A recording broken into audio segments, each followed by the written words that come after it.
Hello everyone, welcome to this video. Today we have an epic comparison. We're gonna compare the Phantom 2.0, our latest announcement scooter, versus the V4X or the Phantom 1.0.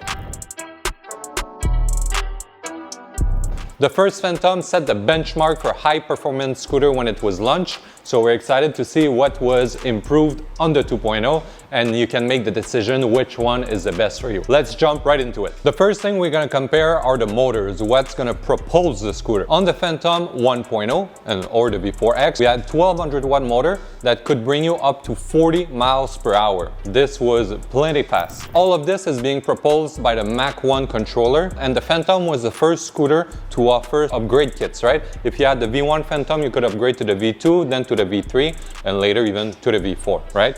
The only thing that's not compatible to this day is the latest motor with the self-healing tire. But we heard from the community that they love the opportunity to be able to upgrade their models as we release new improvement for the model. If we compare to the Phantom 2.0, it's a completely different game. This one is the 52 volt version, not the 60 volt. So let's look at it. It's equipped with the Mach 2 controller, what you saw on the Apollo Pro, which is able to discharge about 27% more current out of it, so more torque. We're looking at 11-inch tire, more comfortable, but less acceleration compared to the 10-inch. This is where the Mach 2 controller really shines. It's going to have a stronger acceleration because of the stronger discharge compared to the Mach 1 controller. So you have the best of both worlds. You have the bigger tire, stronger motor, and you go faster as well on acceleration, but also top speed. On the Phantom 2.0, we have two different specs. We have it for the 52 volt version and the 60 volt version, which we call the Stellar version. On the 52 volt, you're going to have 1400 watt of power, which is 200 watt more than the previous version, the Phantom 1.0. And on the 60 volt, the Stellar edition, it's 6700 watt. The difference in acceleration is 0 to 30 miles per hour on the 52 volt. It's going to take 6 seconds, and 0 to 30 miles per hour on the 60 volt, the Stellar version, is going to be 4 seconds. So tremendously faster. And the difference in terms of discharge between the Mach 1 to the Mach 2 and the Mach 3 for the Stellar, we're looking at a 27% increase with the Mach 2 and a 100% increase for the Mach 3. This is insane. And this is leading us to what is feeding the controller, which is the battery. On the Phantom 1.0, we have a 52 volt 23.5 Ah, which is a very decent battery, made of 18650 cells, so the smaller format. On all our new models, the Apollo Air, the Apollo Go, the Apollo City, the Apollo Pro, we introduced 21700 cells, which are the bigger format, which is what is used in electric cars, for example. And the Phantom 2.0 is no different. We put a 52 volt 27 Ah battery for the 52 volt variant, and for the 60 volt variant, it's a 60 volt 30 Ah battery. On the 60 volt variant, we went all out with the best cells as well. What do I mean? We selected the Samsung with the highest discharge possible to be able to feed that controller all the current that it needs to propulse you from 0 to 30 miles per hour under 4 seconds. With the Phantom 2.0, we took no shortcut. We just went with the best battery out of the gate to be able to support the Mach 3 controller. Again, it's a 6.7 kilowatt controller. I've never seen that. It's absolutely insane. If we're looking in terms of capacity, this is a 1200 watt hour battery. The 52 volt Phantom 2.0 is going to be a 1400 watt hour capacity, and the 60 volt Stellar version is going to be a 1800 watt hour capacity. So you can see the natural increase, which is going to lead to tremendous range. As you know, safety and control is our top priorities at Apollo. The Phantom V4 was already introducing phenomenal amount of technology to keep you safe and also to be able to brake on a dime. We had disc brake, which feels phenomenal on the Phantom, but this one also introduced a dedicated region brake throttle. By now, you're all familiar with our power RBS, and the Phantom already added. On top of that, we had turning signal in the front and the rear of the deck, which here I have the V2. It's actually the second prototype we ever did. The third prototype is going to be different than this. We went with turning signal that are now fully protected if you drop the scooter. We have turning signal at the back of the body as well. The main difference though is that those ones are way brighter, right? This one features a 360 lighting system, while this one only had front and rear light. What do I mean by 360 lighting system? Just the whole scooter is so bright. You can see the light from it from every angle. So it's not just a question of seeing the road, it's a question of being seen by people on the road, and this one is the best at it. On top of that, we introduced our new headlight. So on the Phantom 2.0, it's now adjustable, the height, like this. And it's the first time we introduced this headlight, which is way brighter than anything we had before. So again, if we compare to the Phantom 1.0, not adjustable, kind of sticking out like this, kind of cool. It was pretty bright. On this one, at least you can adjust the height. You have the stem light and you have the 360 lighting system. The visibility of the scooter is phenomenal. The other important thing to mention about safety is the braking system. On this one, we had disc brake. Since then, we decided that all our models would feature drum brake. Well, we went back on our mind with the Phantom 2.0. We decided at the end to go with disc brake because a lot of people were mentioning that they would like to have this. It was an uphill battle to try to convince people that drum brakes are the way to go because there's zero maintenance required and you have an excellent regenerative braking system that leads you to never use those mechanical brake in the first place. But we wanted this scooter to answer the needs of everyone and don't get any criticism. On the 52 volt version, it's going to be mechanical brake, and on the Stellar version, the 60 volt one, it's going to be hydraulic brake with 4 pistons. Lastly, it's a new innovation, something called PRS, Progressive Response System. Well, basically what it means is that those throttles are butter smooth. On the Phantom 1.0, it was already pretty smooth starting at the V3. Well, on the Phantom 2.0, we take it a notch further. We introduce sensors in the motor, something that has been present in all our other models, but not the Phantom 1.0. Why should you care about sensors in your motors? There is multiple reasons. The first one is that we have temperature sensors, so we can monitor the temperature of your motor, and if you get too close to the thermal throttling or overheating, we can limit the amount of power to protect your motors in the long term. The second reason why you should care about having sensors in your motor is for the smoothness of it.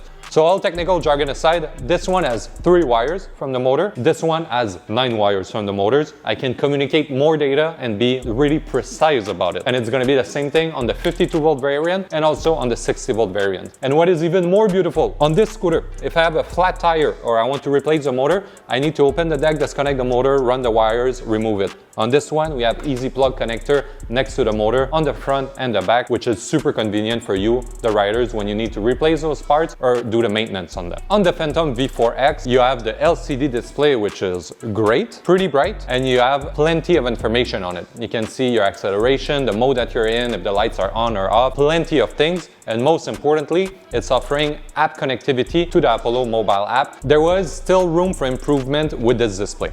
First of all, under the direct sunlight, it's not that visible. The second point is we have the philosophy at Apollo that your display should be more simple. So just like we did for the Apollo Pro and the Apollo Go, we decided for the Phantom 2.0 to go with a dot display. What is a dot display? Well, it's a LED panel under a dot matrix. The same thing you can find on traffic lights. So what is different on this model versus the Apollo Pro or the Apollo Go? Well, we decided that instead of having the top plate and putting a screen of plastic over it and having the display under it, we're gonna drill directly on the aluminum plate and then put a film under it. This is excellent waterproofing. No water can go in this way. It's scratch resistant. And lastly, it's anti-glare, right? Just like I explained with the traffic light, this light is gonna be visible under any condition. On the Phantom 1.0, there is a safety feature that is being able to lock electromagnetically the wheels with the app. We wanted to make this experience faster and better. We introduced NFC card. So now the scooter is gonna come